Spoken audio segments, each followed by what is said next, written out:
Well, it is Thanksgiving Eve is a completely different day for me doing this, and well, here I am. So be it. I will discuss some things, and if you're watching this on replay, well, cool. Yeah. Wow. Let's start off then just doing the news because why not? Let's see. So first off, safety recall. It's been a long time since we had people have wheels come flying off cars. It seems like Honda um, recalling 400,000 vehicles that had 18-inch rims because the wheels detach while driving. This is not a safety. This is not safe. It's been a long time. I think the last time I saw something like that was the alloy wheels from I think Toyota did that the same thing where they came apart at the center and it just kind of fly off there. The wheel nuts come loose and the whole thing just comes off. So this is not a great thing. Of course, they're Italian made. Hey, two Diesel Larry, hey, how you doing? I'm just starting off with some cool old news here of wheels flying off Hondas. Uh, so some Italian made wheels that just don't want to stay on. Crazy stuff, man. So that was something I saw that was like probably more people should be talking about this because that's a lot of cars, especially now with everybody driving for Thanksgiving weekend. I hope that if they have these Honda recall wheels, that they already got it taken care of because sure, why not? So I don't know. So how are you doing out there in internet land? Are you all excited about tomorrow's Turkey Day? I am because I made reservations.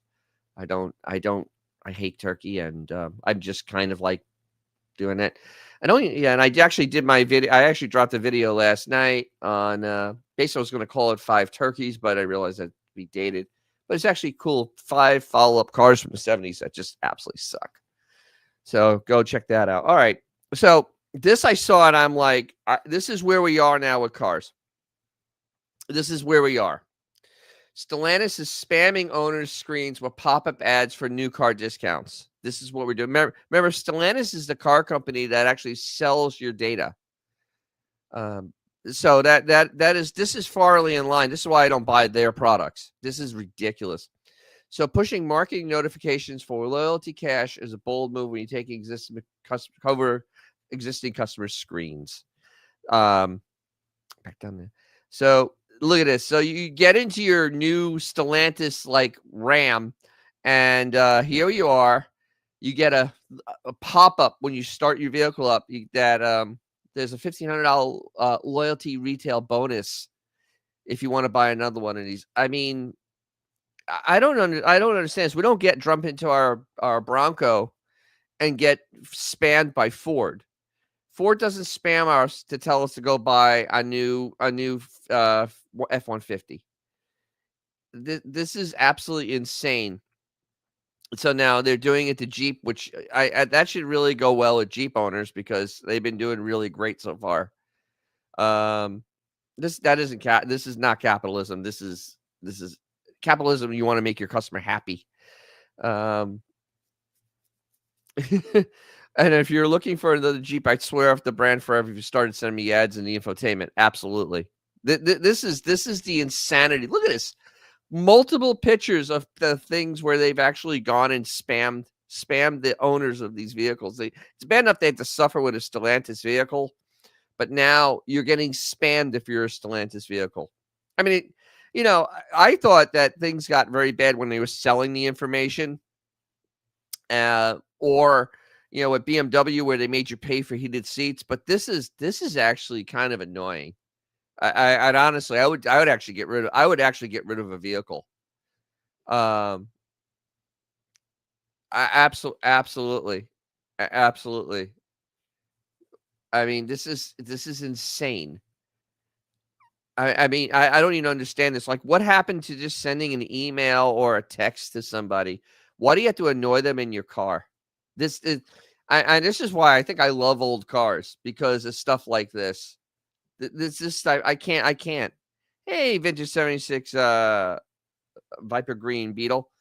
So you want to go out and buy a new Stellantis so you can get your spammed when you turn the car on, so you can they want you to buy another one. I don't know. This is really the argument for why I don't like buying new cars. Oh yeah, and I got my Ace of Shades shirt on. In honor of Sue M. I don't know if she's here, probably out on vacation. So I I'm so liking old cars because they don't do stuff like this. Even my F-150, which is a 2016, isn't internet connected. So literally what's there is there. So I'm slouching. I can't get spammed when I drive it, which is kind of nice. But this now, I mean, we're at the point now where you just basically get hammered because your car is now internet connected, and that's kind of scary. It is absolutely scary. That's another reason I do not like EVs. EVs can be turned off by the car company that made them. That is 100% a fact. This is just craziness. So, no thanks. So I had another something else that was very interesting. General Motors is actually, as Stellantis is running around talking about their EVs and all things, GM is making their V8s bigger. And this is actually good news for people that like cars, because, well, I mean, this means we have real engines. I'm not a General Motors fan, but good Lord, at least maybe this will make, the people at Stellantis that take decisions have something resembling an intelligent one, because they're going to redo a 5.7 and a 6.6, so a 350 and a 400. And they're going to have the 350 and the 1500, which is fine. And the 6.6 is probably going to go into a Corvette. They're probably also going to move that into Cadillac, because even though the Cadillac EV the Cadillac, what the hell is that thing called? The oh my God, I'm brain dead. They named the Cadillac EV SUV of the year, and I've never seen one, and I drive everywhere, and it's like I haven't seen one, and Escalade, and honestly, it's actually kind of terrifying to think that that was picked when you have better choices out there. But this is actually really good. So they're going to get rid of the 5.3 and the 6.2, which I think they're having enough problems with. And they're going to build 2 new small blocks, which is just fabulous news. I probably think that Ford will be doing something very soon. You probably missed 2 weeks ago. That was the right to repair. Did you hear about the Hyundai cars owners needing permission to replace brake pads? Yeah, I did. I did that on my last one. God, it seems ages ago. On right to repair, because literally you need to have a subscription that is $60 a week to be able to work on those Hyundais, and that was actually kind of disturbing. Yeah, I could pull up the story. Because they literally, but this is actually kind of becoming commonplace on some cars, but usually on like BMWs, and all, you can just buy a regular BMW code reader and you'll be able to, do this. Hyundai, they made it so you had to buy a special piece of equipment, have a subscription, and then have special tools, and then you can change the brake pads on their cars. But this is where we are right now with vehicles, and it's actually kind of scary. And the other thing that's happening is that next year, I haven't heard anybody talk about it, but with the 2026, actually it's this year, there was talk of a kill switch in the 2026s, in one of the bills that was passed in like 2021 or something like that. Um, so it didn't actually happen. It's an infrastructure advanced. Yeah, it's a kill switch. So, so the rule hasn't been finalized, but there is a bill. It did get passed. I was right. In 2021, the Jobs Act, which somehow or the other, yeah, this thing. This is. I'll side note on this. So it's saying there isn't, but there is, because in the Jobs Act, which I do remember, requires to have a new passive advanced drunk and impaired driving preventing technology, basically kill switch. But thankfully, government is incompetent, so the NHTCA has no idea how to heck to implement it. Cool. The thing is, they already have a kill switch in. They already have kill switches in EVs, because if you own a Tesla, let's say you own a Tesla, and if you own a Tesla, it goes to my ass. Yes, rock on, baby.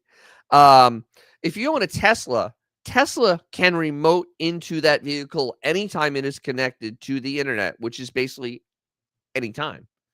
Because I've known people that have, and just loosely know them, but know them from car stuff, that they modified the Tesla at a shop, and then Tesla went in and undid everything remotely that they did. And this is the danger of an EV. Nobody can go into my 89 BMW, my 95 BMW, even my 2016 F-150, and go in there and undo stuff I did remotely, which is kind of scary if you think about it. But the kill switch thing is absolutely scary. I guess there was no way that that government could actually figure out how to do it, which is fine. They can keep guessing on how to do it for years now. That'd be great. I'm not for that type of crap. Good Lord. So so in other news, on Friday, I'm probably gonna try to record as much as I can. I'm gonna be driving my car from Tampa to Daytona, and I'm going to Turkey Rod Run, which is a phenomenal event. If you're ever down in Florida around Thanksgiving, this is a massive car show. It is gigantic. I guess there's no other way to describe it. It's in the infield of the new postal. Yeah, they're supposed to have hundreds of thousands, and they've built like 10,000 of them. You're lucky to see one. Mine's still running the stuff from 20 years ago, and they're not going to get new ones. There's something like something like 500,000 a piece now at this point, which is absolutely insane. But gotta find information on the Turkey Rod Run. So I'm going up to Turkey Rod Run, which is going to be amazing, because this is kind of, let me if I can pull a picture up. This is the way it looks. Kind of just sidetracking myself. So this is what the Turkey Rod Run looks like. Get myself a little smaller. Here we go. It is absolutely massive. So this is all the infield for Daytona, and you have all vendors in here, and then you have cars everywhere. Everywhere you have cars. And the best part of all is that it isn't a car show. That it's just basically it basically is a cruise-in. So you just park your car. You can open a hood if you want. You can leave it closed if you want. And, lock it, and then go and enjoy walking around to vendors and looking at other cars. So this is going to be kind of a real fun thing. Are they EV vans? Yes. That's why they're an absolute boondoggle as government things are. It's actually, hold on. I'll pull up the story on it since we're Since we got sidetracked, might as well not. Because the other ones were LLVs, with long life vehicles. Um, uh, and now they wanted to do this ridiculous thing with EVs. And of course, the reality of is, if you live someplace here, it's gas and battery electric, and I think they've built 50,000 of them. It's made in Oshkosh, and it's not been good. Let's see. Let's see if I can find the thing. How many built? I think it's pretty bad. Here it is. Oh, I found it. So here, all right. So this is why I think you're really lucky. Vintage 76 Viper Green Beetle. They have made probably maybe 200 at this point. They're supposed to make 165,000 of them, but they have yeah, they really haven't done this. And there's a reason the post office loses $9 billion a year. And yeah, now this is pretty bad. Like where I live, an electric appliance thing would be absolutely comical. And to put 66,000 of these into I mean, when they took them years and they built 100, I can't imagine how bad this is going to be. Yeah, this is going to be pretty bad. And they are seriously ugly. I mean, that is seriously ugly. I mean, I understand what they're trying to go for here, and if they have stuff in the back, they can stand up and all. But yeah, I hate that. This is absolutely amazingly bad. And how much are we on the hook for this? Because we always end up being on the hook for this. Oh my God, they cost $60,000 for the gas one. The appliances are $78,000.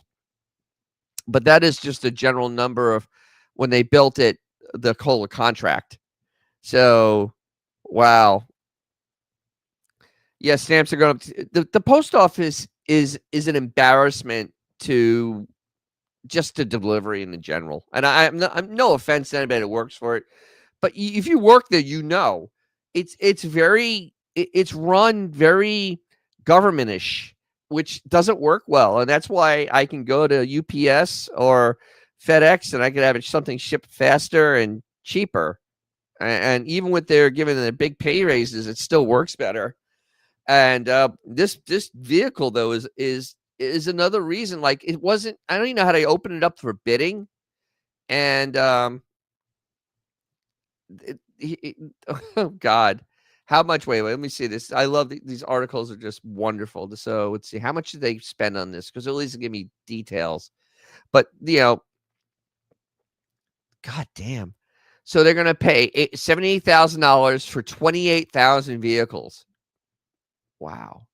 Do you realize they could go out and just buy Jeeps, and that it would be cheaper to go buy a Jeep?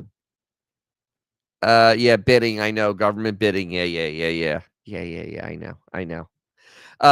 They could have just gone out and bought like just Jeep Wranglers, because that's what a lot of the rural guys use is Jeep Wranglers, and they actually make a right-hand drive one. It's really not that difficult.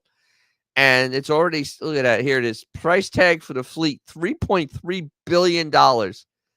On an agency that loses $9 billion a year. Yeah. This is what we get now.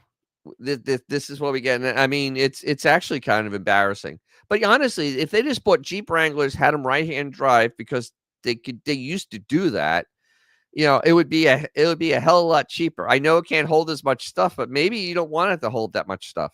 I mean, I don't see the efficiency of having this thing loaded down and having this person do this giant route that it's going to take them all day to deliver the mail. And I've already noticed where I live, my mail delivery used to be at 10 o'clock in the morning. 10. I mean, because it still isn't a lot of, it wasn't a lot of people in my area. It was 10 a.m. Now I get my mail at 2 to 3 in the afternoon every day. And that's not efficiency because my route changed, but I wasn't informed how. And I have no idea how big this route is that this person is having to now have to do. And it's just horrible. They would be better off just buying minivans. I mean, honestly, a minivan would work just as well. Yeah, the future looks bright. Yeah. So I don't know. I mean, it's just sad that this is what and by the government telling them what they had to buy, that blows the whole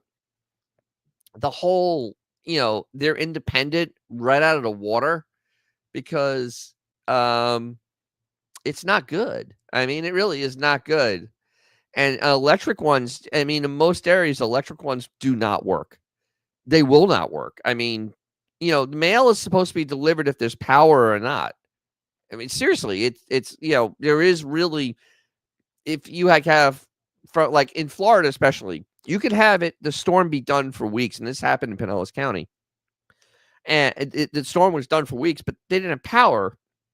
The streets were safe, everything was safe, but if you don't have power, you can't have power to your electric appliance. How do you get your mail? Oh, it's G Canada. Yay. He's in the car listening. Oh my goodness. So my visuals will suck. I'm sorry. Yeah, hybrid actually would make more sense. But the thing is, though, they would have to account for the maintenance because there is maintenance on those that's a little different than cars. But still, in the long run, yeah, I mean, even with dealing with a higher maintenance or whatever, it still would be better off than going an electric appliance because it's not great. Uh, and G Canada are telling you to drive safe. I know you can't because if you're reading the comments when you're driving, you're not driving safe. That wouldn't be good. And wasn't your Thanksgiving weeks ago? Why are you driving now? I I don't even understand this. So I mean, I'm just puzzled. So they were forcing it, but so actually that kind of rolls nice into my next little story I found because I'm going to get to auctions and mechanic, muscle car and Corvette nationals. Yes, G Canada's had hybrids since 2012. Yes, and then they work well. Those are the Ford ones. They're done very well. The Ford the F-150 hybrid is the smartest one of all the hybrids. That one actually make incredible sense because it actually turns into a generator. So it's really it's a phenomenal vehicle. That would be the only one I would ever consider buying. It has the same engine I have, the 3.5, which is an animal, but this adds another 100 foot-pounds of torque. I can't go, and I can power my house with it. Not so bad. Kind of neat stuff. But yeah, so here I'm going to lead into this whole as we were talking about the EV postal vehicles. Yeah, there is no point to a full electrical. There is none. There makes no sense. At least with a hybrid, you can put gas in the tank and drive it, or have gas brought to you if the thing dies. An electric, what do? You have somebody bring you a generator and you sit there and stare at it. I guess that's what happens. Oh, yeah, G Canada, if mine were diesels, you could add 10 miles a gallon until it ease it. Oh, probably more. Because actually you do it like a train, you diesel electric. We use the diesel as a generator and you power the electric engines, you would get hundreds of miles to the gallon. And if you want to know why diesels aren't being really used in North America, watch my latest video. that I just dropped the other day, actually last night because I was exhausted and I just did it. I did. It's on. If my content comes up, unbelievably bad cars from the 1970s. And one of them, there may or may not be the General Motors diesel on there because the 350 diesel, the Olds 350 diesel, um, the V6 diesel. Which V6 diesel? They have I thought they had a 5. Oh wait, yeah, that's right. They had the small one. It was actually good, but they didn't make it. That's why. Um, yeah, yeah, you're not allowed to come to Tampa. uh, but yeah, 2 stops. That's not bad at all. But diesel electric would have been the way to go. It would have been the way to go with trucks because you just have a 1-liter diesel engine, making power at 1,500 RPM and moving an electric, 4 electric motors, and you would be able to drive cross country on 1 tank of gas. So he gets 100 kilometers. You understand that, Gozamas, what 1,000 kilometers is, but for us people with the old math, that's about 620 miles. About 620 miles in old money. So as we're talking about EVs, here are all the EVs that canceled this year. And it's amazing because Stellantis is still running around wanting to build these. They're the only ones that are wanting to build these. The Acura ZDX, hardly knew you. I think I've seen one. The Chevrolet Bright Drop. Look at this. Look at this winner. Why didn't they use this for the post office?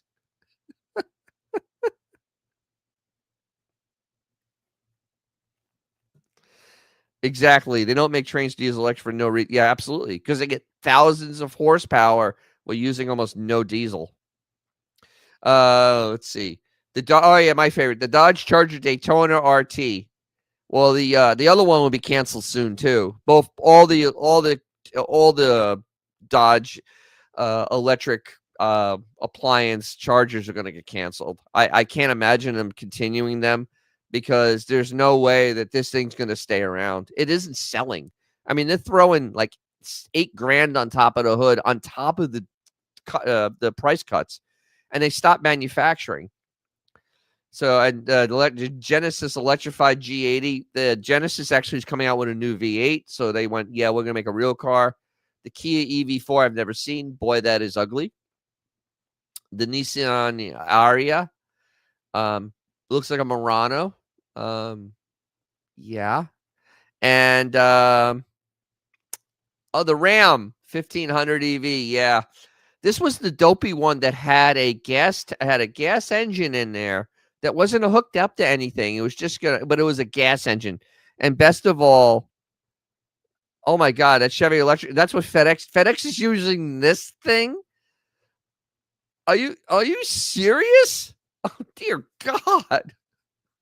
Why? But they were going to use a Pentastar 6, the most unreliable 6 out there, as the generator for this thing for the range extending. Still wouldn't be able to tow anything with it. Still wouldn't be able to carry anything with it. But boy, you'd have a nice big heavy truck. It would probably be about 10,000 pounds. Cool. The Volkswagen ID7. I imagine Volkswagen's going to start actually just cutting most of its line. They're getting absolutely destroyed with their EVs. So here is all the EVs that are now no longer going to be with us, and oh well. Not going to say I'm going to shed a tear. I don't know. It's kind of sad. What's she kind of rambling about? The Fusion FEV, which has same powertrain, just gets good mileage. Yeah.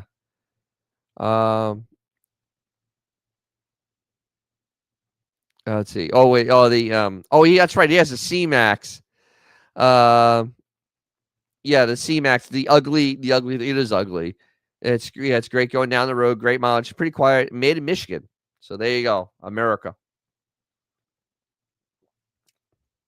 So Yeah, EVs die, and they're still, and thankfully, I mean, it's starting to get walked back pretty hard, except at Stellantis. Even Europe is starting to kind of come to their senses. BMW and Mercedes and Volkswagen Group have gone to mainly Germany and have told them that this is insane and that we shouldn't, that they can't not have gas car engines in 2030. This is not happening. The electrics are not working and they're getting killed on them. Oh, it's all about Al. Hey, just stop by to wish you a happy Thanksgiving at a bar tonight with some friends. Cool. All right. Look at that. What about Al has friends? Good for you. I have fun, man. I have fun. I'm gonna have a lot of. Since I'm going to Turkey Rod Run on Friday. I'm doing very low key stuff earlier in the week, except going out for dinner tomorrow night because, well, I don't like turkey, and if I go out to dinner for it, someone else has to cook it. There's no leftovers, and I don't have to smell it in the house, and I don't have to clean it up, and I don't do anything. It's great. So cool. Oh, so this is my favorite. I just pulled this article. Oh, Benjamin is here. Yay, Benjamin's here. Hi, Benjamin. How you doing? Now everything is right with the world. Benjamin is here, but he missed out on making all the jokes about the ugly cars. Darn. Benjamin, you'd be happy to know that your favorite Chevette did not make it on the list of 5 crap cars from the 1970s. So you'd be happy to know that it did not make that list because there were much worse cars on that list. Much worse cars. And that video is up there now. It has pictures and everything to really make it easy to follow along. I'm so happy. Yeah, see? Yay. See? Because it actually wasn't compared to these other cars, that thing was like a Rolls Royce. Because at least it would run and start and go, and it was rear-wheel drive and a simple engine in it. It was not a bad car. Just not great. I mean, just not great looking, but it was a good car. I mean, it did what you needed to do. So here we go. We're back to La La Land. Actually, it is going to be gas powered with a inline 6, basically a food stamp BMW engine. So it's going to cost as much as a BMW. So I would, as a car expert, I would suggest buy the BMW instead. Just because that the car for $60,000 doesn't have a power passenger seat or automatic windshield wipers. But who needs those? Yeah. If it had like a good V8 in there, yeah, it'd be cool, and a real a nice V6, yeah, it'd be kind of neat car. And weighed 3,200 pounds, it'd be great. It weighs 4,000 pounds. Made in Munich. So this is once again. Let me try to make this font bigger here. Chrysler, I love Mopar Insiders. They do everything. Oh, it's snowing in Auburn Hills. They do everything for access. It's wonderful. Good for them. They make a whole website on it. Hey, it pays the bills. Chrysler isn't dead. Big changes. Now and I'm going to go back to this at the end. Vehicles coming in 2026. I guess for 2020, a revised lineup. So they're going to add another minivan, fresh direction, and straight talk from her CEO. I wish what's his name was here, who heard her at Carlisle, because she is Chrissy Fuel is just not the person. For years, people have speculated that Chrysler was on its last legs. I'm one of those, and I still will stand by it. I have 2 videos. You can go check them. With no new models since 2017 to Pacifica. So the last thing is the minivan. Voyager Pacifica and Pacifica Hybrid. The brand logo is fading into the background. But after spending the summer covering event after event and hearing directly from Christine Fuel, I confidently say that Chrysler is not only alive and well, 2026, biggest year for decades. That's a bold statement there, dude. The biggest year in decades? Wow. A new leadership of Stellantis, shifting emissions rules, and a renewed commitment to affordability has fueled fresh direction for a 100-year-old brand. Chrysler's next chapter is coming fast. Fuel has been unusually open about what's on the way. Oh, wait a minute. So wait, this is the same person that earlier this year said that this car was coming this year to only be refuted 2 days later that it was not coming. This is the same CEO. Actually, yes. Actually, I'll even go further. Chrysler's been on its last legs since 1975. And so she said all this stuff earlier this year about that they're gonna build the Halcyon. She said this earlier this year. The EV version reported to arrive shortly after the ICE updates. Yep, the Halcyon concept's going to get built. Yep, she said this earlier this year. I knew I've heard this all before, but let's continue on this article. And there she is, looking all proud of herself next to a car that actually sold well, and they killed for no apparent reason. Fuel didn't waste any time shutting down the rumors Chrysler's a car nationalist this year. Stellantis plan to sell or shutter Chrysler. She gave it a clear statement. We've heard. I want to put the rest of any thoughts, rumors, or assumptions is being sold. It's not. Like I said, Antonio Filosa is now at the helm of the company. He believes Chrysler. He's rebuilding our portfolio. Is doubling down on investment to grow in North America. Mm-hmm. That wasn't corporate speak. That seems like that was corporate speak. Well, okay, guys, continue. So there's the Chrysler product. There it is. There's the Chrysler product, the minivan. Yep. And they have the new STA multi-energy platforms, existing platforms, blah, blah, blah, to be better needs of our customers, freedom of choice across our offerings, both Chrysler and Alfa Romeo, pushing multi-energy powertrain strategies in product lineup. Mm-hmm. They aren't ready for a full EV transition. No kidding. It's not happening. SRT is coming back. So what? What does that mean to the average buyer? Nothing. You'll expect some SRT models under the Chrysler brand. So you're going to have an SRT minivan, I guess, because they don't have a car. Yep, a performance-oriented Pacifica, because every soccer mom needs a Pacifica that has 600 horsepower. Oh, goody. Look at it, the LH. Why are they showing a picture of the LH, the Last Hope car? I haven't seen one of these in about 5, maybe 7 years. These were absolute garbage. Wow. Wow. Wow. They want a sub $30,000 compact vehicle. Huh. And then a premium vehicle. Okay. And then 2 new crossovers. So, hey, everybody, we're going to get rebranded Alfa Romeos at Chrysler, because that's what we're going to get. Rebranded Chrysler. Rebranded Alfa Romeos at Chrysler.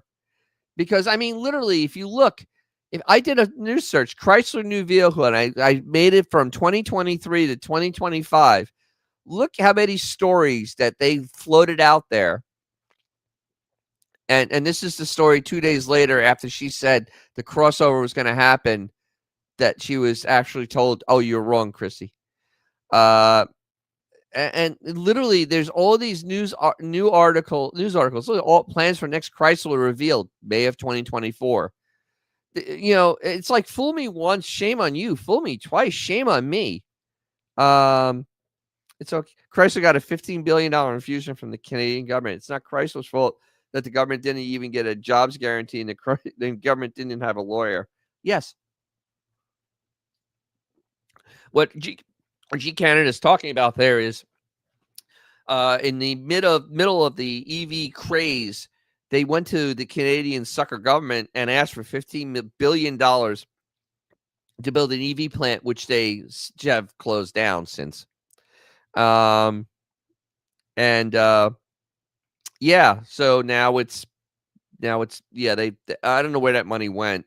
Probably to cover all the losses. Does it have cab forward design? Probably not. The cab forward was a failure.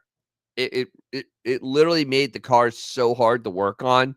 It also made the glass in front so big that it was like a magnifying glass on the dash. I mean, it was brutal, and everything about those LHs just was not a. It was not a good car, but they had to get in. And see, here's the thing though, with the LH, it was not a good car, but it was still. I'll go back up to it. The LH was not a good car, but it was still better than the K car stuff they were still selling. Because remember, Lee Iacocca ran the K car chassis into the ground. He literally did less with more than I've ever seen in my entire life, including buying and selling Lamborghini within a couple of years and funneling money to Maserati to keep them floating. Because that's what Lee Iacocca, and then keep on running out stuff based on the K car for a decade. That's why he got removed. And then they were fighting. He fought this car. This car is actually built based on a Renault. I mean, that's another thing you should understand. The LH was actually part of a design that came over when they bought AMC. This wasn't even a Chrysler initiated design. I may have to do a full video on this thing because this car is just so bad. The engines were terrible in these things. They had so many top end problems. It was just I mean, everything about this car was a problem. Mr. Dangles drives a gold-plated 83 K car. Of course he does. Mr. Dangles he's too highfalutin for the rest of us at this point. So yeah, Chrysler once again floating out that they're going to absolutely, come back with something. It goes the 300's back on the table. She just literally floats. Wow, they're showing the Sebring LX. Good Lord. Could you show worse car? A 30,000. Now think about this for a second. The average price of a car now is $50,000. How are you going to build a $30,000 Chrysler? I mean, seriously, you're paying, you gave a 20% raise to your workers. How are you going to sell a $30,000 Chrysler? This is not a Plymouth. This is a Chrysler. It's supposed to be something with power seats, power windows, all the electronic bells and whistles. It's a Chrysler product. How? I don't even understand this marketing here. Shouldn't Dodge have a $30,000 vehicle? Yeah, and the average price is 49,000. But I don't know how they're gonna.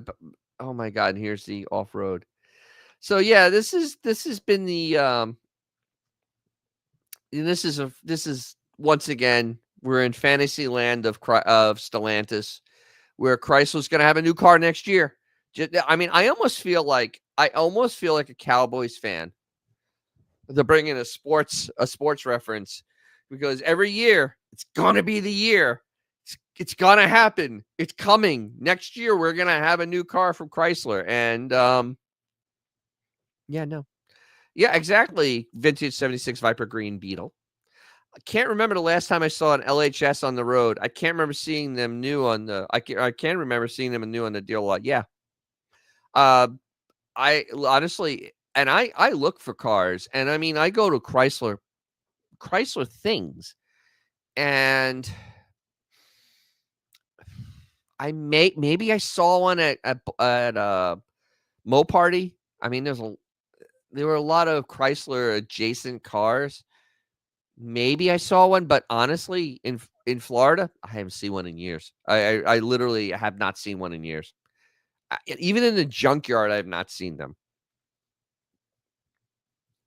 Oh my God, G Canada. A Rod Stewart impersonator in my town drove circles downtown constantly in his K-Car convertible. The guy was crazy. Yes, he had a K-Car. I bet he had the one with the wood paneling on the side. That would be perfect.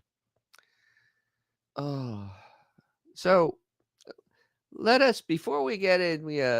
I have a couple things left. I have some auction and the muscle car and Corvette Nationals, which is actually kind of fascinating because it actually ends up being more of the Mopar Mopar car and Corvette Nationals because basically most of the high end Mopars come out for that.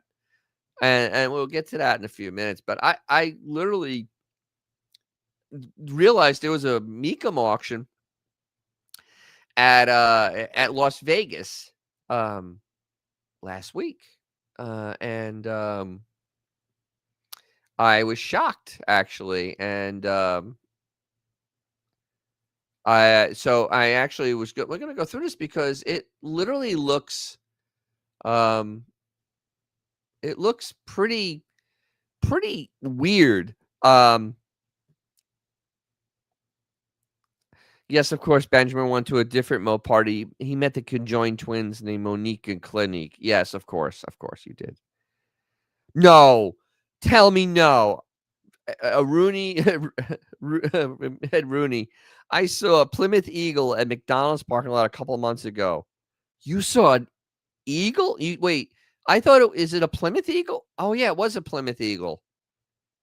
Holy crap! How? I mean, that's odder than seeing an Aspen or a Volare. That is insane. I had forgotten about those cars. Holy was it in nice shape? See, I was right. The wood panel version of that nutbag going around and doing donuts with a K-Car convertible. I'm just intrigued by this Plymouth Eagle because I didn't know any of them left. I mean, they were built really bad. I mean, we're at the we were in what is that the mid '80s? Had to be yeah. No, actually, it's not Eagle. It's the Eagle was its own name brand. That's why I'm a little confused. Um, and that was actually Eagle only lasted a couple years. The Eagle Talon, and it was only 2 years they had acquired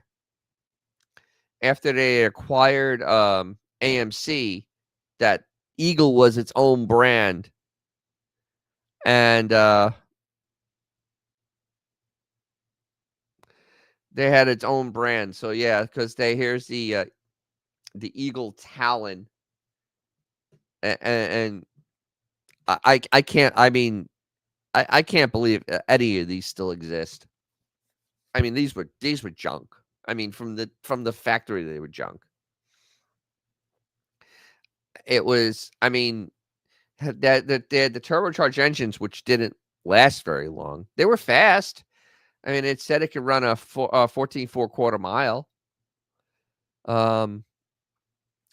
They were ugly.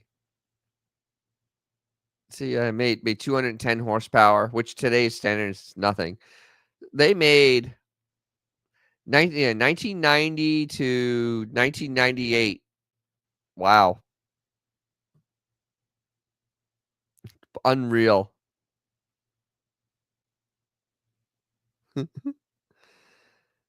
Wasn't that a Mitsubishi car also? Yes, because as a Mitsubishi, and it was a Mitsubishi. The hell was the Mitsubishi? Plymouth Laser, the Eagle Talon and Plymouth Laser were engineered by Mitsubishi. So I guess they copied the. I guess that's why they were a little bit better than the other ones. But yes, this is when Chrysler owned a big chunk of Mitsubishi. If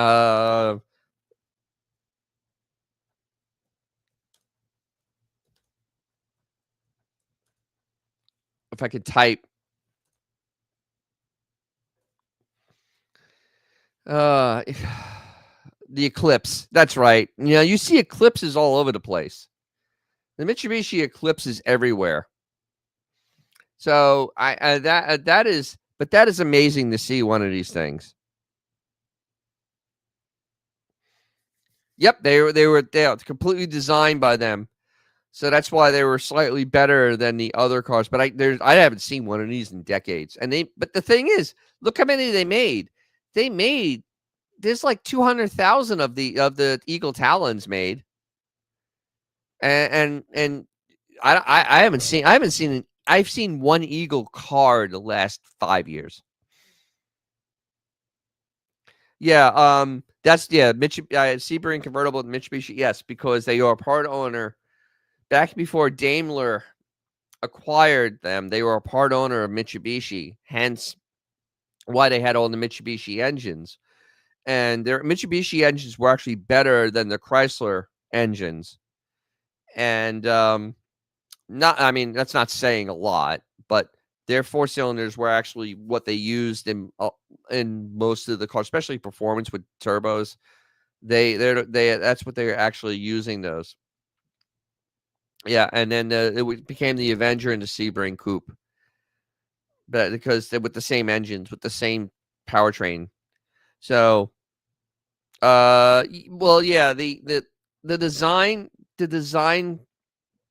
language back then. This is the 1990s, so most cars kind of look like this. That's why it looks like a Saturn 2 diesel, Larry, because yep, Eagle Vision. You saw a Vision? Wow, that's even odder. Uh, an Eagle Vision. I don't think I've seen one of these in my God, even oh my God, even even Google goes, "What?"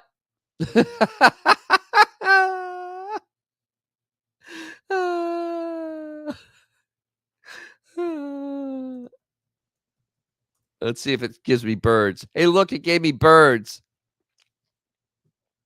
So Eagle, yeah, Auto Evolution. You had the Premier, the Summit Wagon, and the Talon. And yep, 1998, and they killed the Eagle off with its weird branding.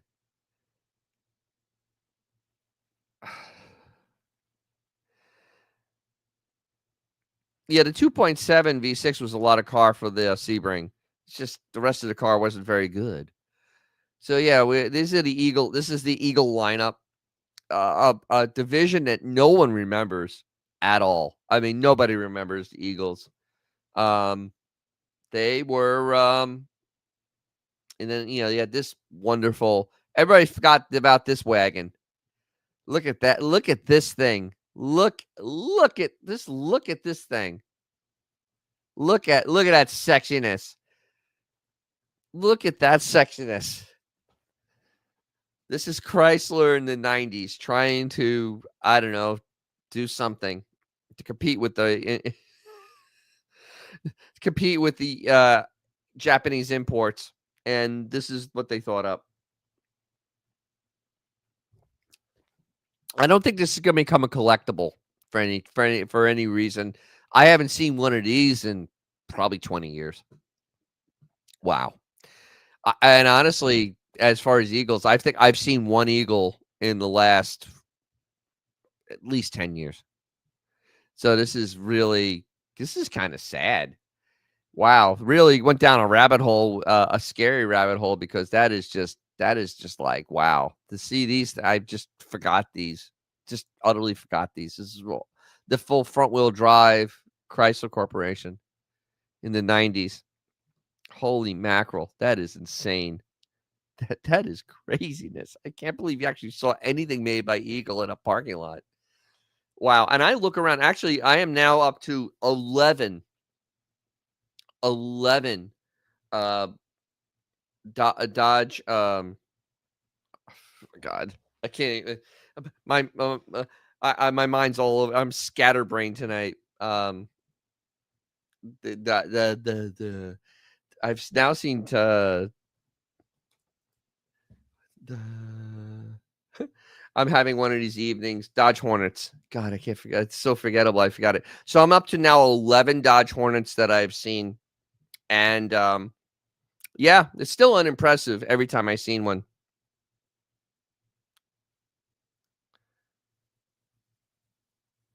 Oh, you email of okay. Let me see. Do, do, do, do, do, do, do, do, do. I probably misplaced it because that's the way I am with my emails. Oh wait, no, we were all. Oh, actually, I'm gonna. I have to. Let me take. Oh, I gotta show you. Everybody, show this. Oh, this is too funny.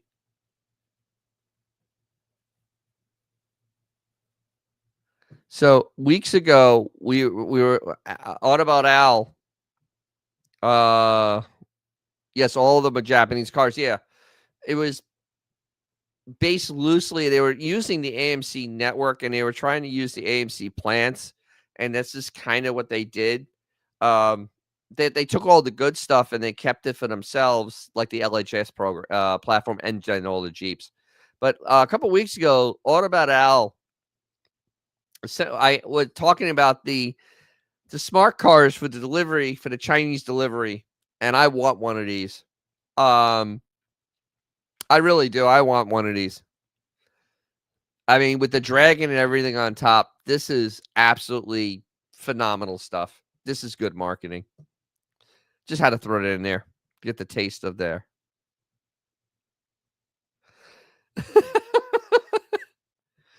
Oh, Coronet 440. Hey, do you know the Hurricane has no engine oil dipstick? Went looking at the new 1500 oil manufacturer of V8s, except maybe the 50 Ford. Yes. Okay. That trend. That trend is God. That's a trend that BMW started. Um, which kind of sucks. And honestly, this is what happens with those because I know this from being around BMWs. The sensor goes bad, and you go to you go like if it's under warranty, you go back to the dealer, and it says, "Hey, it's low on oil," and a nice person will just put a quart of oil in the car for the person, or at home you put a quart of oil, and they kept putting quarts of oil in the car until they hydrolocked it with oil. Now, the hydrolock of BMW is pretty impressive if you do it with oil. There was, I think there was like 12 quarts of oil inside this car because the sensor went bad. They are doing this because they are trying to avoid vacuum leaks from the crankcase because the crankcase has a vacuum on it now. That's BMW started that on all their engines in the early 2000s. What it does, it helps with the EGR system. It also helps with the crankcase ventilation, being it has a vacuum on it. You don't have pressure building in there to blow through the rings. It's supposed to actually help the engine last longer. It just causes a lot more problems because what happens is that the PVC system gets clogged, and then it's a mess. I've had to deal with it. It's a mess to deal with. Um, you then have, if you leave the dipstick out, you can actually do massive amounts of damage to PCV system because now it doesn't have a vacuum on it and it doesn't work properly. And I could just imagine with Stellantis's incredible quality control, how bad this is going to be because that engine, or I mean, that engine already has massive issues, and there's a mechanic that has a YouTube channel that has talked about them. The water pumps go bad. They original ones were burning up the cats. They get random misfires between the two sets of banks. The engine is very wound up. It's pushing out a lot, and the HO version is pushing out a lot of horsepower. And uh, and what's going to happen is that over the life of it, that sensor fails and just says it's full because that can happen too. And it's actually down 2 quarts. You'll blow the motor apart. It'll just get so hot, it'll just absolutely grenade it. And I don't understand. It's part of cost cutting, and it's also part of this because my Ford has a similar system, but the dipstick is double O-ringed, and it goes in hard. You have to push it in pretty hard to have it set in there. And it's because it's a completely sealed PCV system on there. And why not use a screw-in dipstick? Because it costs more money. To not include one and just have the sensor in there you'd have anyway makes it cheaper because they're going to have an oil level sensor because they need to. And just so the computer, so you have an idiot light. You have to have an oil level sensor to tell the idiot light and the idiot behind the wheel that there's low on oil because they never check it. But then again, this is just not. It's another part of the disposable modern car because eventually the sensor's going to fail one way or the other, and if it fails, that it just reads low all the time. You're going to keep adding oil. There's no way to verify that there's any oil in there. So with Stellantis's quality control, there's going to be a lot of hydro-locked engines. I can see it in the future, especially with them doing that. I can see that in the future because if it reads low and nobody catches that it's an error, like if it goes off, like you pour in another quart and all of a sudden it just turns itself off and it's overfilled. I don't get it. It's silly, and it's really makes, especially on now how expensive these vehicles are. That is utterly unexcusable. It is unexcusable, especially they're trying to charge $65,000 for a Ram. I'm sorry, where they're gonna be sending you advertisements. And I can't understand, why it would break them to actually put an O-ring dipstick in there to keep it so you don't you know have that problem because that was a very common problem with BMWs. Very common. I think they've rectified it, but I still don't trust it because when they're past warranty, then what do you know? I guess they have more fail safes, but I don't trust Stellantis to have fail safes. Yeah, the 5.0, the Coyote. If you need a V8 and a pickup truck, if you need a pickup truck and you need it just for like a work truck, I would get a Coyote any day of the week. I wouldn't even think twice about it, just because the Coyote itself, it has minor issues, but all modern engines do. But at the bottom of it, with the minor things out of the way, the motor's indestructible. You have to do something incredibly stupid to destroy a Coyote. Really, like run it without oil. Seriously. Well, yeah, or a Cummins, but unfortunately, a Cummins is still surrounded by a Ram truck. That's kind of the sucky part about it. It's still surrounded by a Ram truck, and the rest of the truck's garbage. That's a shame. Yeah, if it's big money, I want dipstick in my engine. Yeah, no kidding. All my vehicles have dipsticks, and I like it that way because I like checking my oil. Because, yeah. Plus, when those little idiot lights, they don't come on till it's down a quart. Seriously, the sensor has to have a break point, and it's a quart. Well, if you're in a high performance engine, like say the HO in the Charger, and it's a quart low, and you're going to go to the drag strip and you make runs a quart low, there is high potential. I don't care. It's not a dry sump. So even if it's not a dry sump, this can happen. You could run that oil you could run out of engine oil. You can, especially you could be turning higher RPMs and pulling real Gs because, say it runs a sub 13, you're going pretty fast. you will empty the you will, if you're a quart short, you will absolutely destroy that engine. Yeah, I just don't even understand that, and you can't you it won't tell you that it's low. It could be 9/10 of a quart low, but that could be more than enough to take the engine out. So I don't grasp that type of stuff. I really don't. It's kinda sad when you really think about it. Vintage 76, Ram trucks are nice looking, the powertrains suck. Yeah, they're nice looking. They're they're built like Ram trucks though, and they're the same price as F-150s, and I will take an F-150 any day over a Ram, without even blinking. Hell, I would take ugh, honestly, I would take a GMC over a Ram. I mean, honestly, everything held equal, I just know how bad Stellantis interiors are and how things break on them. And plus, I don't know, you weren't here, um, but, Stellantis is also now sending you pop-up ads when you start your vehicle up.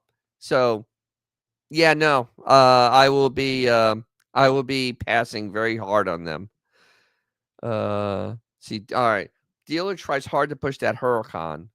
Says it pulls better gas mileage. They have no hose, HOs, only SOs. The Hemi all have that electric. Yep. Yeah, they have that stupid, one of the worst hybrid systems ever created. If you're not familiar out there, the 5.7 Hemi they're using now, which I don't even understand why they're using the 5.7 and just didn't put a 6.4 in there and be done with it. A 6.4 naturally aspirating would do everything you would want a pickup truck to do, and then some. And it'd be simple. It's just a gas engine. I mean, literally simple. But no, they put this electric motor on top of the engine with a giant drive belt that on acceleration, it helps the crankshaft move easier. That's literally all it's doing is helping the engine push along to overcome inertia. Um, and it is stupid. I mean, it really is. And the thing is, the HO isn't really that great an engine. I mean, compared to the Fords, the 3.5, I'm sorry. The three, and here's the thing though. The, my F-150 tows is rated to tow 14,000 pounds. No current Ram can tow that much, unless you go to the 2,500. No 1,500 is rated for that much weight. It can't. It just will not. Most of them are 10,000 and under. And you say, oh, 10,000 is a lot. Not really. You think about this. If you're towing a car, like a big car like my Charger or something bigger, you're going to be, with the car and trailer, you're going to be at 5,000 pounds all day long, twice on Sunday. And that's just the car. Then the other stuff. So you're at 6,500 pounds with all your gear and whatever. You're at 6,500 pounds. You're at 65% of that towing capacity. That's actually, I don't like that. That you're too far above mine. I'm 6,500 pounds. I'm not even at half. And even at that, going through mountains, I'm on the top end of, you can feel the truck. It's doing it it's not very hard for it, but Eddie Moore would be more for it. And I just don't understand that. Yeah, the salesman said Stellantis is giving 10-year power and train. Yeah. And what's going to happen is, I've seen this countless times. What's going to happen is that Stellantis is going to either find exclusions, to go bankrupt from the repairs, or 3, basically make it impossible to have a lot of the warranty work done, especially once you get past 3 years down the road. They're gonna literally go, "Yeah, no, you did this. No, you did that. No," and they're gonna make you fight to get that powertrain fixed.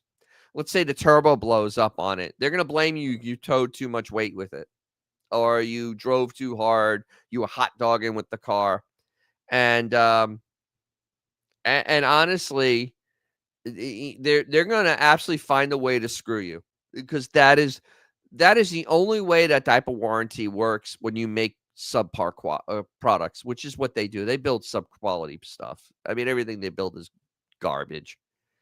And honestly, I especially with a new engine, a Huracan, I can't imagine warranting a brand new powertrain for 10 years. Something that is not even really proven because it was only in the Grand Wagoneer, which they only sold like 30,000 of them. That's really not much of a test fleet because now you're trying to put it in hundreds of thousands of trucks that work. See, Grand Wagoneers are bought by really stupid people that just want to look cool and they don't do anything with them. They just take up a lot of space. I see them. But if you buy a Ram 1500, more than likely you're doing something where you actually have to do work with the truck. Whether it be for business or personal, you bought a truck because you need to actually take things with you. And those trucks are going to have massive problems. There's no way that Stellantis went and did went and towed cars, for 5,000 miles with that, or, had full loads of lumber or big bags of concrete, and actually loaded the truck up to its close to its max and then used it for a few weeks at a time. And I just I see them finding ways not to pay because that's what Stellantis will do. Yes, I agree with Vintage 76 Viper Beetle. I would buy a rust-free D100 over a new Ram. Absolutely. And in fact, I would want a D100 with a 440 in it because why not? Put fuel injection, you're set to go. Real easy for fuel injection on a truck. God, I mean, it would be like super simple. Use a fast system or Phytech. Yes, two digital Larry. I know the dually can tow 31,000 pounds. Yes, yes, yes. I know, I know, I know. I know these things. I know. Hey, I had an F-250 for a while, long time ago. I mean, that can tow. I think it could tow. I think that was like 16,000 pounds. I towed a Charger with it once, and it was like there was nothing there. It's just too expensive to get into diesels for us. It just didn't make any sense. Yeah, I know. I miss that. I currently have a 23 Ford F-250 and can't stand to ride anymore. But looking at 1500, so the F-150s. GMC is actually the best buy, truck for truck, but the 5.3 and 6.2 notch better. Corey F-140, is that like a 4x4? Because the 4x4s can be a little rough because of the way the suspension's set up on it. I would look to see about what you could do to help make it a little complicit because it shouldn't be that jarring. Um, and honestly, if the GMC's until they get the engine thing sorted out, I'd stay away from them at this point. They're coming out with new engines next year, but the 5.3 and 6.2 are not good engines, and it seems like it was a design flaw, not just hey, we did made a mistake at the foundry. Um, the I mean, so I would lean a a new F-150. It depends what you want to do with it. If you need to tow, get the Echo Boost or the Power Boost, and get the tow package, a full tow package. Just do that. You'd be much happier. The only thing is that if you actually tow heavy stuff, they don't make, at least in mine, the suspension in the back was kind of a little more complicit, so I had to put helpers in there for when I tow. But $100 later, it's really not a bad thing. It towed phenomenal with that, and didn't have to put airbags in. And actually, I did a video on it somewhere, some Chinesium, and it actually was fine. OBD2 scanners. Thinking of buying one. Vintage 76 Viper Green. From what I've heard, Harbor Freight is pretty decent on it. I mean, I have a Ford specific one. It's not bad. But Harbor Freights, I heard, are very good at this point, and they're not going to break the bank. Especially, you're doing it just to find codes and clear things. maybe see some data. Yeah, um, I would kinda lean that way, if you have one of those near you, plus you can get a break on it.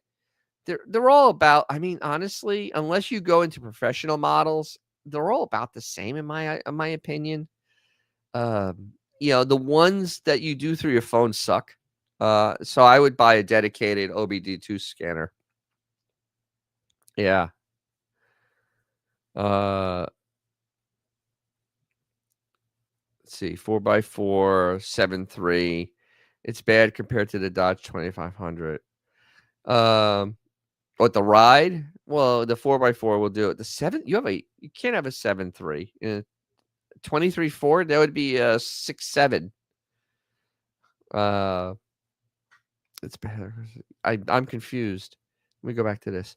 Yeah, so that's what I would look at because their scanners. I've seen some videos out there. I would watch some YouTubes, and because that's honestly, as a YouTube person, I would say watch some YouTubes on them. I haven't had to go into the market much because I have one for BMWs that I had for years now, and it's for Foxconn. Foxconn makes decent ones. That's what I have for my BMW. Oh, the 7.3 Godzilla. Okay. Yeah. Oh, the Godzilla is such a good engine, though. You just got to fix the ride, and there are ways to fix that ride. Honestly, I mean, if you honestly, it's not a lot. It's cheaper to buy a new truck. You could airbag it. That could fix the ride in a heartbeat if you airbag it. And you can mount a compressor, especially on an F-250. My friend did that on his 2500. It changed the ride completely. It actually is much nicer. If you airbag it, it'll help in it. You're only spending a few $100s instead of trying to buy a new truck. Because that 7.3 gas engine should last a very long time. I mean, it's overbuilt actually.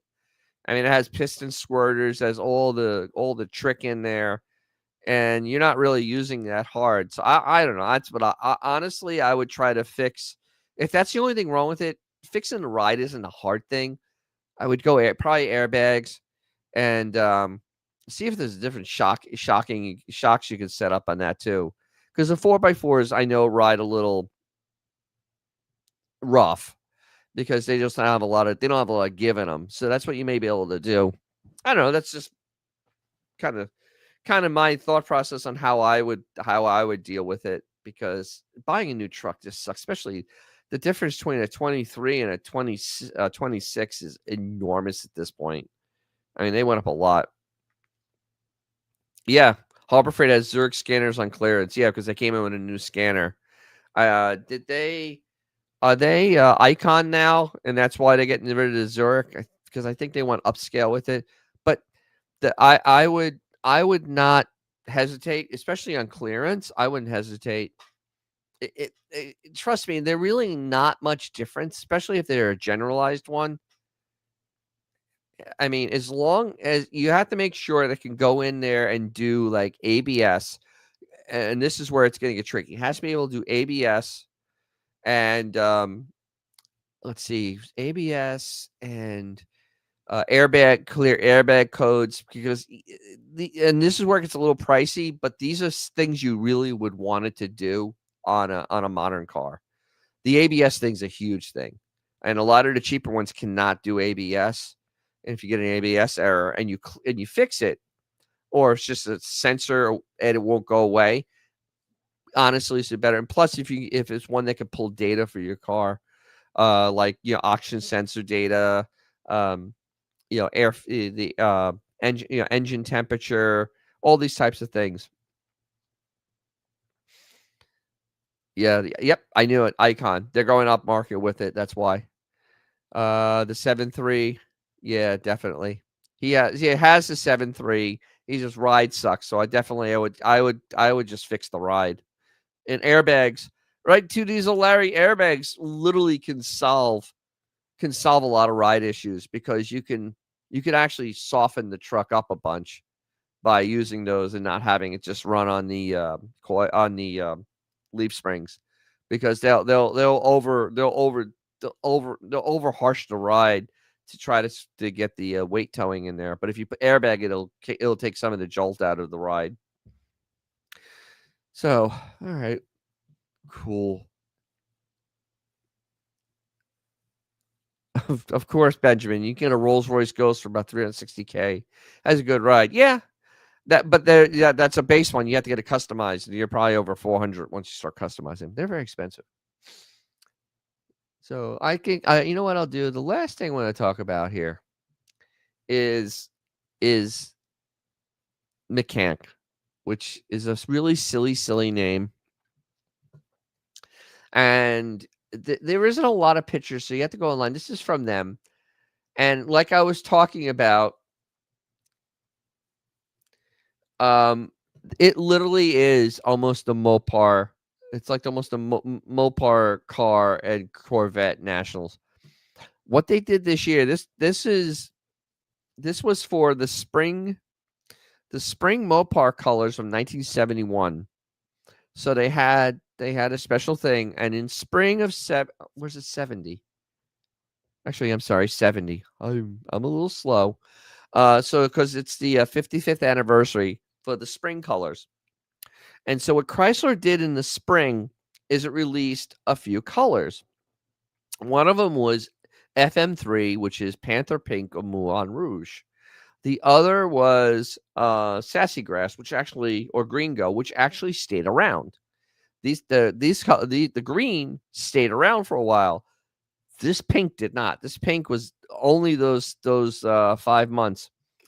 And so they basically had all of these cars for that. And they had like 30 of them, including, which is insane. Let's see if I could find the picture of it. Somebody actually ordered a Fury, a giant Fury in Panther Pink.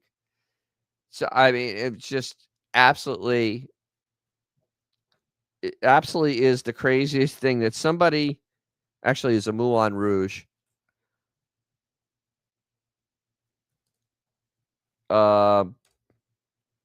Let's see, Fury.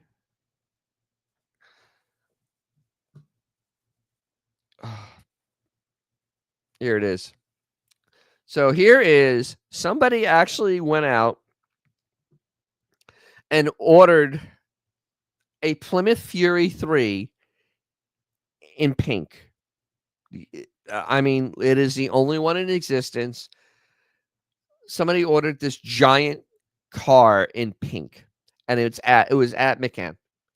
And so this is from Chrysler. This same car, because there's only one, ended up at that giant show in Chicago.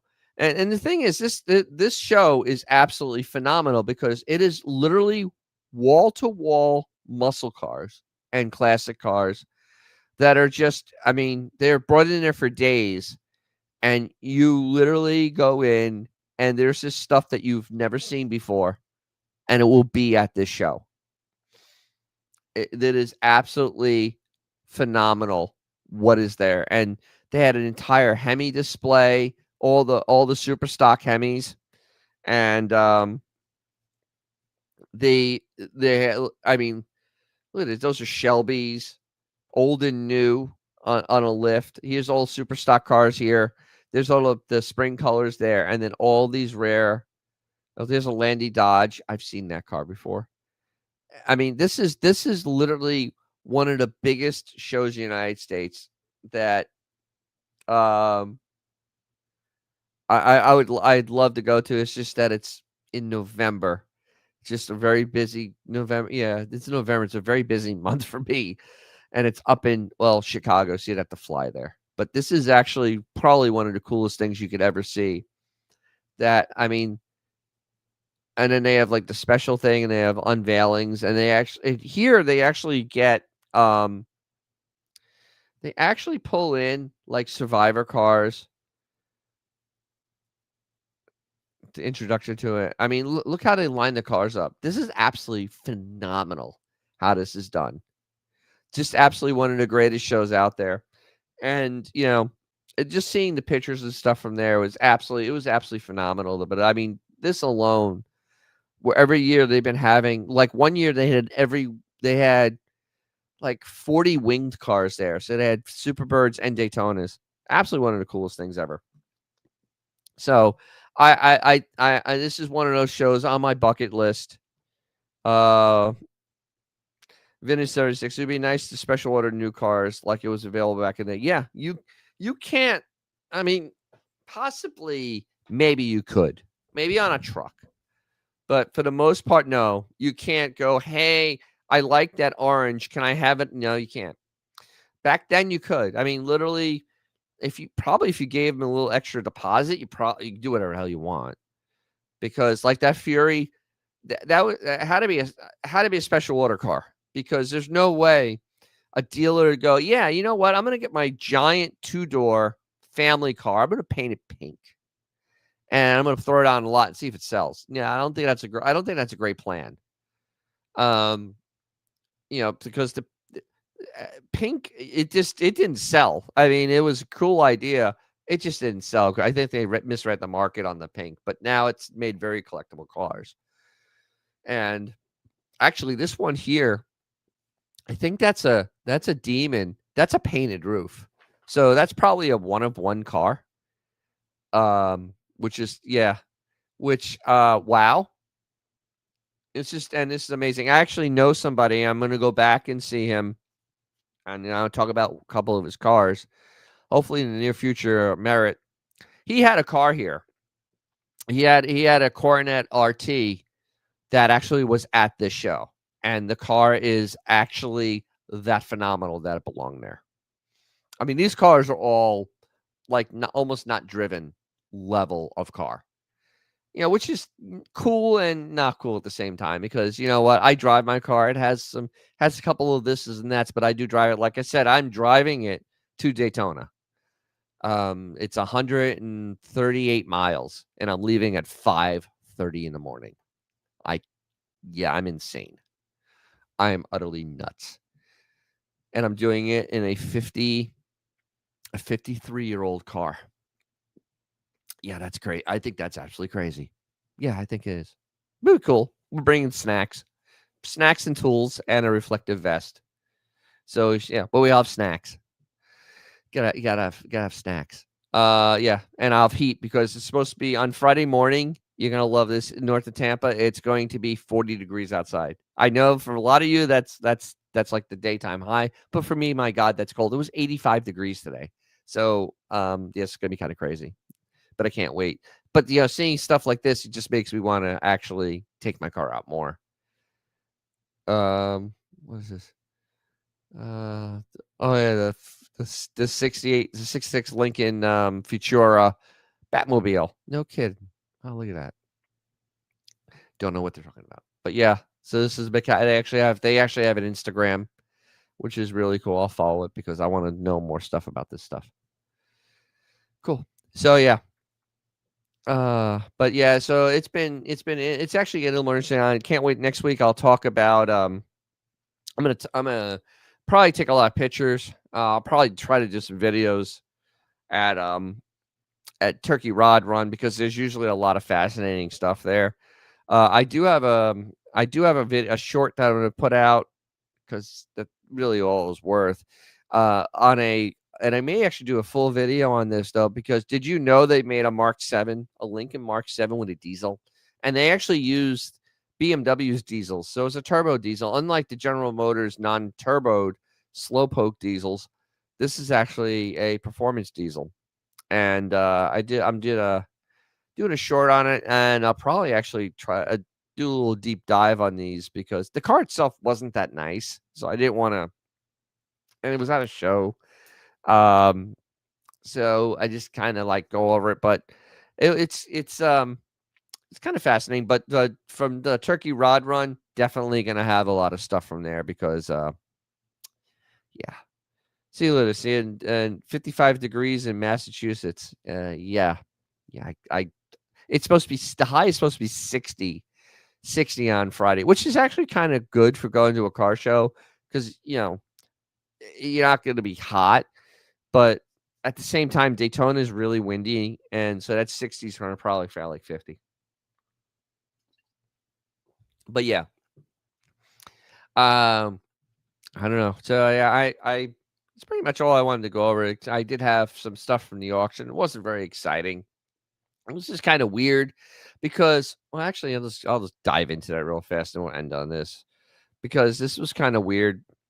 That I this is the Las Vegas auction, and this is I just picked the stuff between 19 let's take rid of the sold 1960 and 69. Oh, oh, I wanted 1975. Well, whatever. Um, do do do. So if you noticed here, um, you saw one of those Lincoln diesels too? Yeah, so maybe I will do that. Benjamin, it's 27 feels like 15. Yeah, that's no, I don't like that. I don't like that at all. Um, this auction was really weird in Vegas because you had weird stuff like this Roadrunner that people have spent way too much money on, selling for 380,000. This looks like a Shelby, but it isn't. Um, for 324, a real Daytona for 291, some Charger thing, 286, like all the like real high end stuff or questionable things. They sold an Eldorado. Oh my god, a 59 Eldorado for a quarter million? Jesus. Um, but when you get down to it, when you started getting into the let me get down to the lower stuff. When you started getting into the lower below 100,000, the sales start getting less and less. And it was actually kind of weird. The market's gotten very strange at this point. Like this is a 383 CUDA, 4-speed car, has a market 77. Probably not that long ago, this car probably would have brought close to 100. I mean, it's in lemon twist and everything. I mean, presents well. And it this is kind of what's happening though is that either stuff doesn't sell like this K5 Blazer 75, which they were going much higher earlier, or you have this the Hemi converted Challenger only went for 73. These were going for over 100, no matter what type of condition, because it was a Hemi. Here's a real RT. Don't think it's a real Hemi, but it has a Hemi in it. Still only 73. If you built this car, you lost money on it. The Hemi alone, if you put a 426 Hemi in, you're 30 grand in the engine. I mean, that's before you do anything else. You're 30 grand in that engine. But then you have this pace car sold for 75, which is extremely high. Even though it's 581 miles, it's high for 89. And then this GTX convertible 72. These are rare. There's only 70. It's not that bad. And this one I know I looked up earlier it's been fully restored, completely like a new car. And honestly, that this is like the market has gotten for in the mid range. The market's gotten very soft, extremely soft. This is about where these are topping out. This is probably a perfect car, 66. Safari Wagon 66. The 50 stuff, it's kind of maxed out at this point. Look, somebody is trying to sell a Stroop edition and they an $80,000 Bronco for 60 grand. Yeah, bid goes on. Yeah, it didn't sell. The 84, 85 Lincoln Continental was available with the same BMW diesel engine. Cool.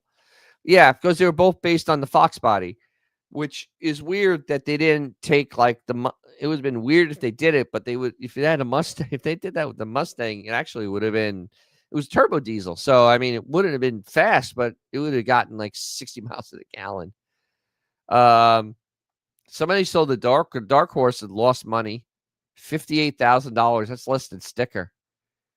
So you flippers, you're screwed because the flipping's over, baby. This wow, a Hearst old pace car, 56,000. Wow, that is just dirt cheap. For one of those GS convertible, they're not a lot of these 55,000 fully restored car. So It's starting to come back down on the top end. 71 Super B, these are pretty rare. Less than 50,000. I've seen this car. This is not a bad car. So this is kind of, I think we're getting at the point, I think, where the old car market is going to get real soft. And they're going to be, if you've been holding on the money and wanted to buy something, wait. Just wait. See, look, these Challengers, they're not worth anything. Honestly, if you own one of these Challengers or Chargers, drive the hell out of it. It's not worth anything. This is a 1 of 500 in pitch black, whatever. With the 6.4 in it, 645 horsepower, shakedown version, 6-speed car, 47 grand. The car probably cost $85,000 to put together. And you just bought it for 47 plus the VIG. So 51,000. I mean, this is there's no more stupid money going on out there. All the big money is buying the real collectible stuff, but the rest of this is just absolutely nothing outstanding. Look, you had a GTO Judge convertible, a GTO, not a Judge, GTO convertible, $44,000. Looks like it presents as a pretty nice car. Wow, in a high impact color too. Here's a Judge, $44,000. Look at that. 44,000, a horrible wheel choice. Looks like it's been drag raced, but 44 grand. Wow. This is, wow. Fuel cell, yeah, it's made into a race car, but still, if it's a real Judge, jeez Louise, this is ridiculous. This is nonsense, man. I hope those prices keep coming down. Yeah, they are. I have a feeling the prices are on the top end. What you're gonna have is kind of a meeting in the middle. Because cars like mine are appreciating still, like the 72s. There, the stuff that was on the fringe, the price is coming up because the other stuff's so expensive. But now the buyers for these other cars are becoming slim at this point because if they're boomers that were buying them before, they're getting out of the hobby because they're retirement age now. And there a lot of them are just unloading, and there isn't a lot of buyers, especially for collections. And like, look, this Coupe de Ville, $43,000. It's a beautiful car. I mean, this is a beautiful car. I mean, I don't know where you park it, but it's gigantic, and it's beautiful. It's all the chrome shiny. It's a nice car, $42,000. So we're literally at that point now where the tri-powered goat, 40 grand, where the high-end stuff is going to start coming back down.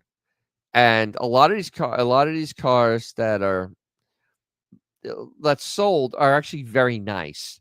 So your mid muscle car, is going to have to come back down because it just can't. The only problem is that not all boomers are 80. G Canada, not all boomers are 80.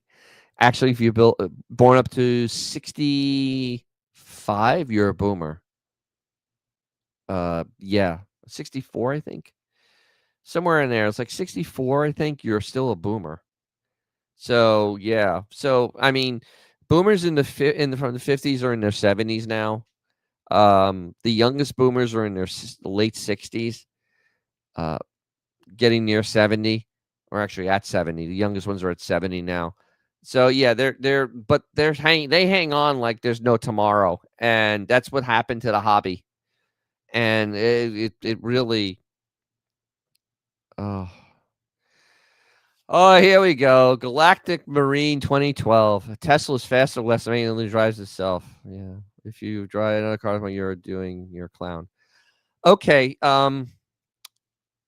so. But at same thing, I should cook my steaks in the microwave because it cooks it faster, cooks it more efficient. Oh, yeah, the steak tastes like absolute dog shit. Oh, that's right. Yeah. So no. a soulless beast that is basically no different than my dryer or my microwave oven is not going to be anything anybody cares about in 5 years or 10 years. They're disposable garbage with battery packs that catch on fire, trap people in the car, and kill them. Last time I looked, my 72 Charger hasn't self-combusted sitting in the garage. I've owned it for 40 years now. And it has yet to combust on itself.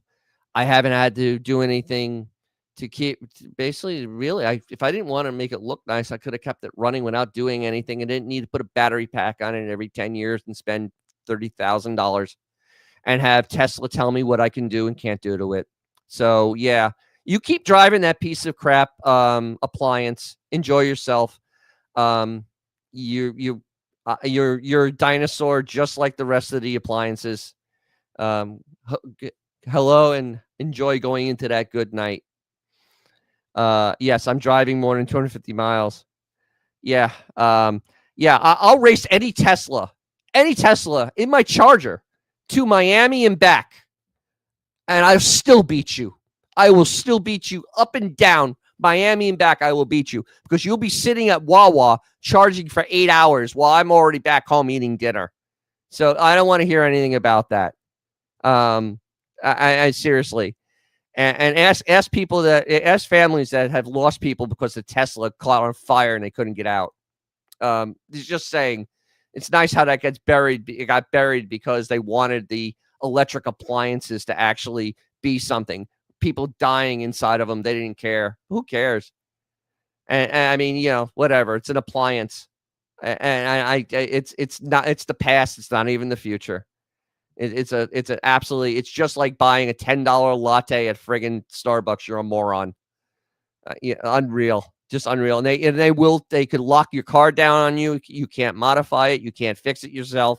And when the computer goes bad, it comes garbage. There's plenty of stories out there. When that computer goes bad, they just stop making them. They only have to make them for 7 years. Year 8, you can't fix the car anymore.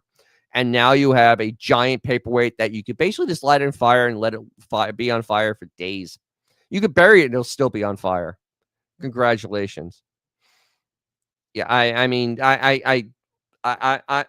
there's nothing that triggers me more than an electric car. I literally do hate them that much. I actually hate electric cars that much.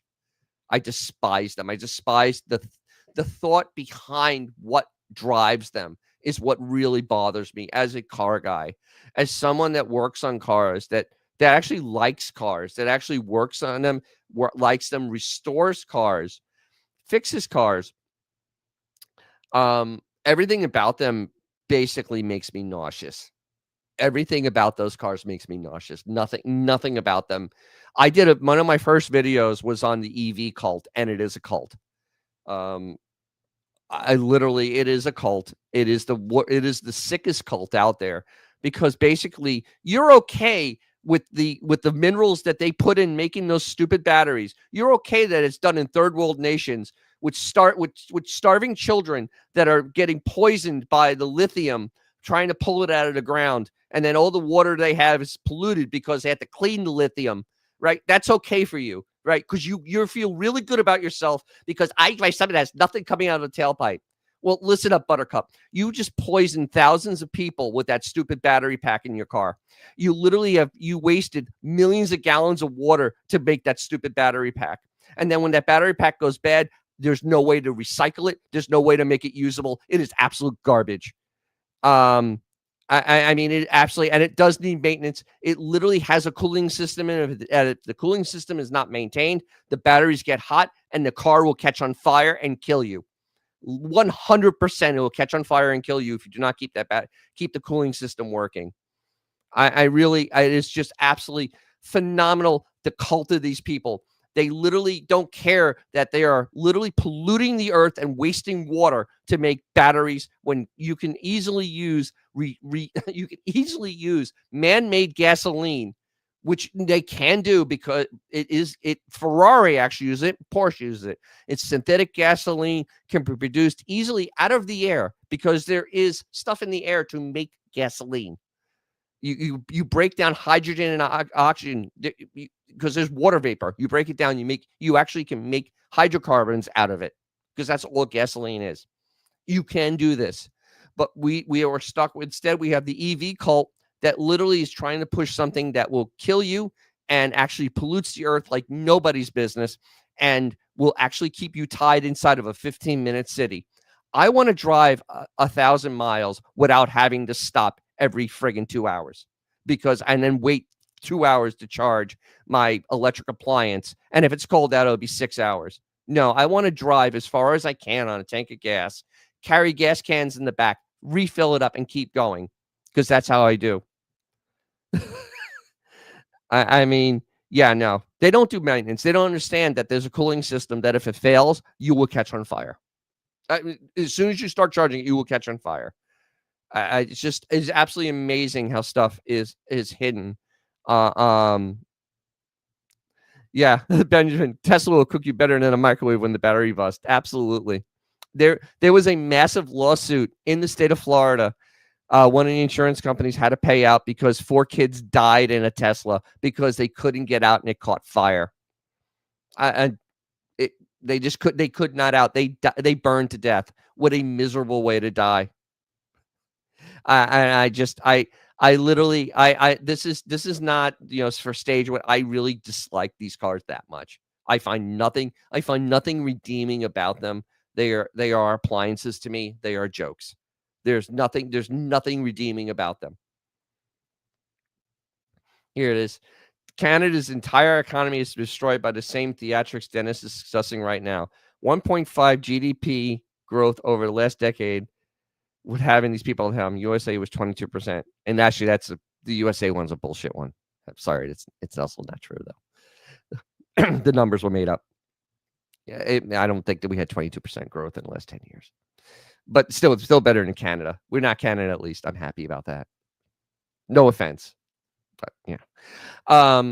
But yeah, I like talking about real cars that actually don't become garbage like an Apple phone in 7 years, because an old Tesla is nothing more than just a heap of garbage, especially when the computer goes bad, because they don't talk about that. They don't talk about that. They don't make replacement computers because they don't need to. Once you pass 7 years, you do not need to make a part for the car.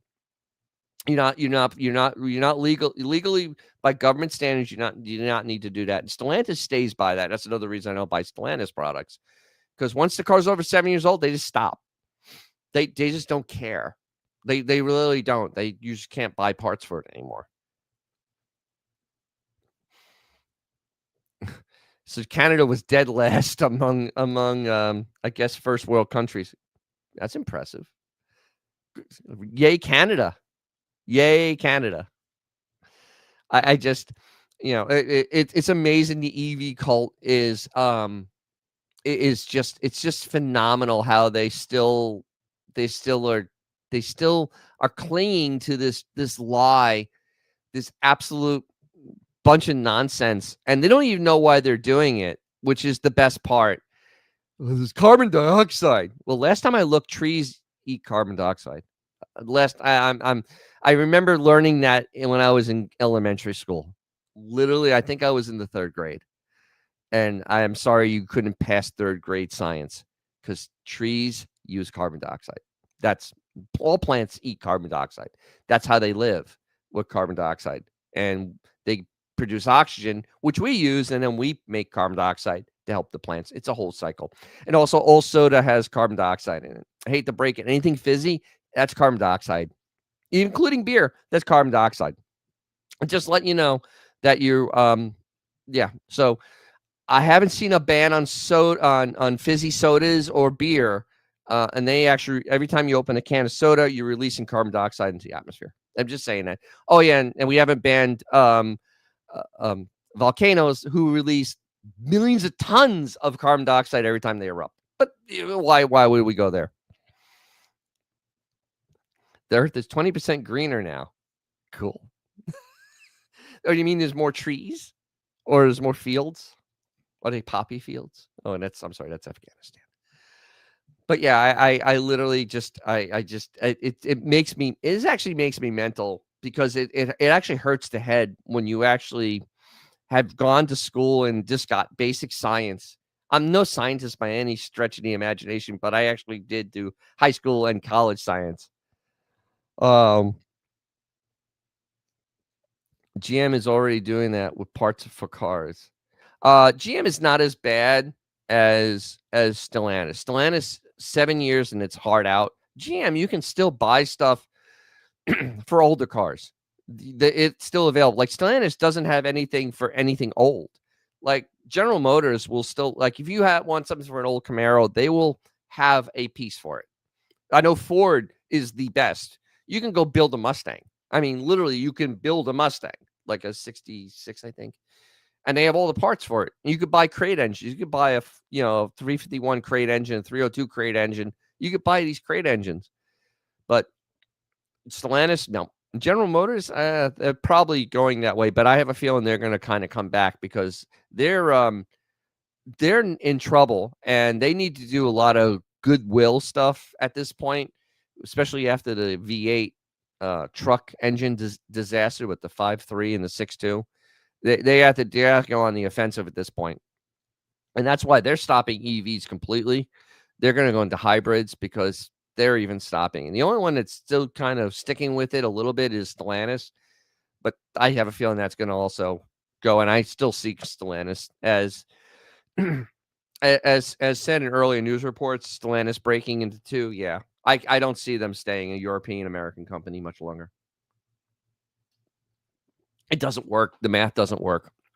Nothing works for it. It's pretty bad. So yeah, I'm glad I had a Tesla troll come in here. That was really great. Yeah, because they're the ones I hate. I hate the most actually because they're really the most stuck up, self-important person out there, and I really can't stand that. I, if I don't drive. The vehicles I drive, yes, they make a statement about me, but it's something more like, hey, I like things that are fun and kind of different and cool and whatever. It isn't that I want to make some sort of statement that I like the earth more than you do because you don't. And it really and how's all the plastic? Oh yeah, it's right. They made it of plastic. You know where plastic comes from? I hate to tell. Let me break this out. I'll break this on the internet and don't tell anyone else where plastic comes from. Plastic comes from oil. I know. I know. And so does polyester. I just wanted to break that. This is breaking news. Breaking news that plastic comes from oil. I just want to let everybody know that's what happened. And so does polyester. So yeah, so a lot of that carpeting and the carpeting in the car that's actually made with oil. That's made from oil, and the body panels are made from oil, and all the plastic interior that's made from oil. I'm just letting you know that without oil you don't have any of that plastic. All the IV bags they're made from plastic also.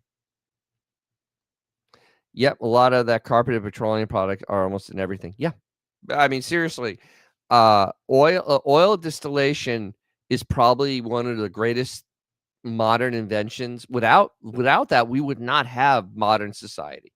100%. You wouldn't have these computers. We wouldn't have modern IV bags, wouldn't have modern needles. Wouldn't have a lot of the modern stuff without that. And I mean that's a fact.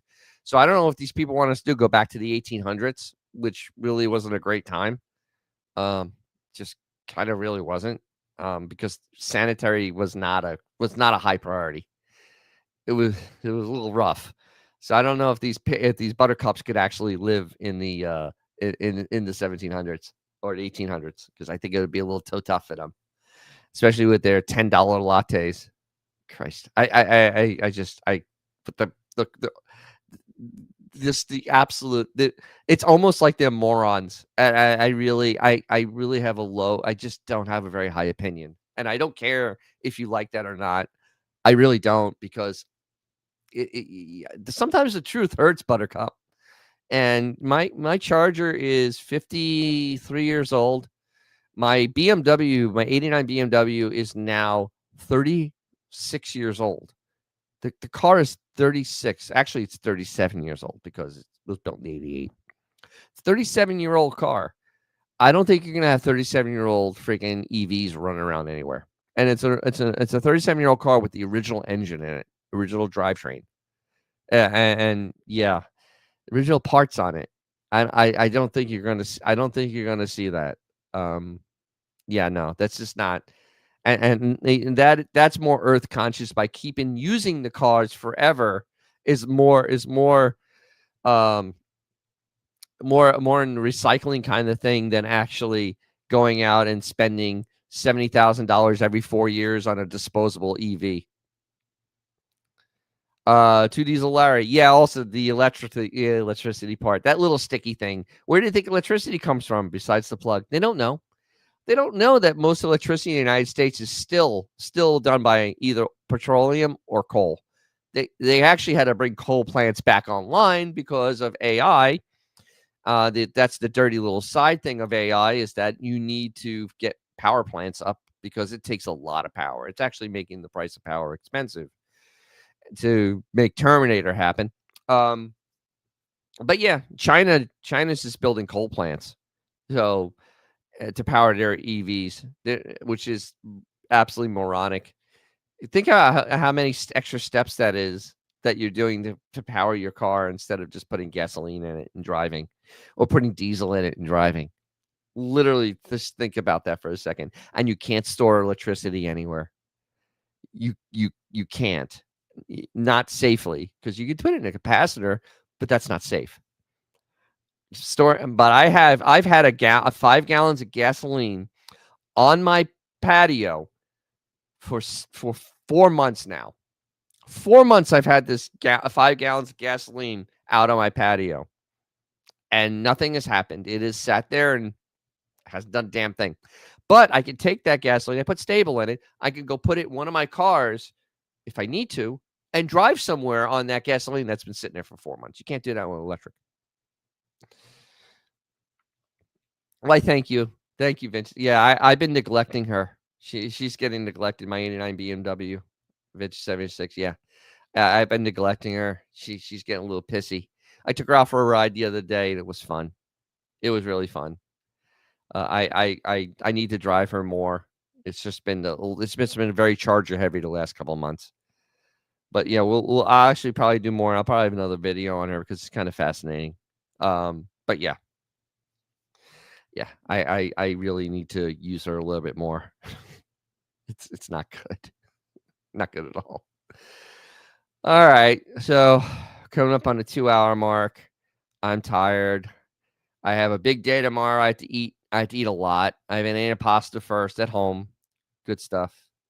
And then I go out to a restaurant, have them make turkey, and then I'm going to come home and make chestnuts in my pizza oven because the way we do chestnuts in the United States is bullshit, as they say, because honestly, in Italy, I saw how they really do it. They put them right on top of coal. I mean, they literally take the coals and they drop them straight on the coals, and it's hot, and they just wait till they pop and they're done.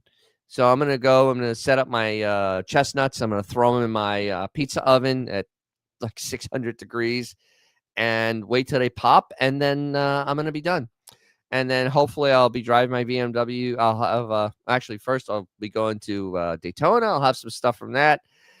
I have a whole thing on fuel injection on your old car because I have somebody that we sat down and actually it's a little interview kind of thing on this fuel injection system, and that'll be coming out next week. And there's lots going on here at DJ's Classic Garage. Yeah. I hope everybody has a really great Thanksgiving, except for G Canada, who already had his Thanksgiving. So if you're in Canada, I'm sorry I missed your October Thanksgiving. It's before Halloween, so we don't notice it. Yeah. But yes, and everybody, yes, please hit the like button, share, hype, do those things. If you don't do it for my channel, at least do it to somebody else's channel. The hype thing means a lot to people that have less than 50,000 subscribers. It really does. It means tons. It just, it gets you noticed, maybe make a few dollars. So I got to pay for my stupid equipment, maybe pay for my stupid car, or at least, gas for my car. So, yeah, Thanks a lot, everybody. Thanks, Benjamin. Yes, you brought it tonight. Thanks a lot for bringing it. And my cat is now trying to come in, so that's time for me to go.